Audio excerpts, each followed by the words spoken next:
সংযুক্ত আরব আমিরাতের রাজধানী আবুধাবিতে মাছ ধরতে গিয়ে সড়ক দুর্ঘটনায় প্রাণ হারিয়েছেন দুই প্রবাসী বাংলাদেশি। নিহতরা হলেন নোয়াখালীর সেনবাগ উপজেলার আমির হোসেন রুবেল এবং সিলেটের বিছানাকান্দির নাসির উদ্দিন। এ ঘটনায় চট্টগ্রামের মিরসরাই উপজেলায় মোহাম্মদ মুক্তার আলী গুরুতর আহত হয়ে বর্তমানে আবুধাবির মাফরাক হাসপাতালে ভর্তি আছেন।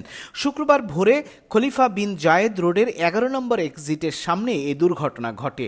জানা যায়, ভোরে মাছ ধরতে যাওয়ার পথে নাসিরের গাড়িতে ত্রুটি দেখা দেয়। রাস্তার পাশে দাঁড়িয়ে সাহায্যের জন্য রুবেলকে ডাকা হয়। রুবেল ঘটনাস্থলে পৌঁছে গাড়ি মেরামতের সময় পিছন দিক থেকে একটি 6 চাকার ট্রাক নিয়ন্ত্রণ হারিয়ে তাদের দুটি গাড়িকে সজোরে ধাক্কা দেয়। এতে 3টি গাড়িতেই আগুন ধরে যায়।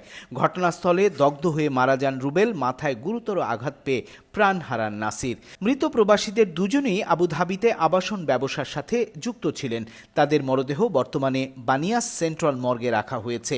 এই আকস্মিক মৃত্যুর খবরে প্রবাসী বাংলাদেশি কমিউনিটিতে নেমে এসেছে গভীর শোকের ছায়া।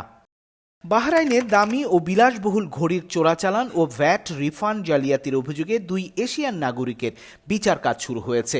দেশটির কাস্টমস কর্তৃপক্ষ জানিয়েছে, অভিযুক্তরা মূল্যবান লাক্সারি ঘড়ি এবং অন্যান্য পণ্য ব্যবহার করে প্রায় 3,97,000 বাহরাইনি দিনারের বেশি ভ্যাট রিফান্ড জালিয়াতির চেষ্টা করছিল। দ্য ডেইলি ট্রিবিউন এই খবর দিয়েছে। খবরে বলা হয়েছে, তদন্ত দেখা গেছে তারা পণ্যের কিছু অংশ লুকিয়ে আনা এবং কাস্টমস ফর্মে ভুয়া তথ্য প্রদানের মাধ্যমে জালিয়াতির চেষ্টা করছিল। বাহরাইনের আদালত তাদের বিচার কার্যক্রম শুরু করেছে এবং আদালত মামলার সব প্রমাণাদি এবং সাক্ষ্য পর্যবেক্ষণ করছে। কাস্টমস কর্মকর্তারা জানিয়েছেন, এই ধরনের কেলেঙ্কারির ঘটনা রোধ করতে তারা নিয়মিত এবং কড়াকড়ি নজরদারি চালাচ্ছেন। তবে এশিয়ান দেশের নাগরিক হলেও তাদের নাম ও দেশের নাম সুনির্দিষ্ট করে কিছু জানানো হয়নি।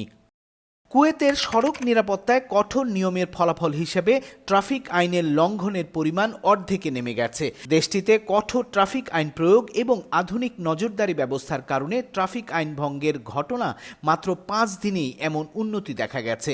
আরব টাইমস এই খবর দিয়েছে। খবরে বলা হয়েছে, 20 থেকে 25 অক্টোবরের মধ্যে ট্রাফিক আইন ভঙ্গের ঘটনা 823 থেকে কমে 365-তে দাঁড়িয়েছে। বিশেষ করে হাসপাতাল এলাকায় অভিযান চলাকালে একদিনে 222টি লঙ্ঘনের ঘটনা ধরা পড়েছে, যার মধ্যে 2টি গাড়ি জব্দ করা হয়েছে।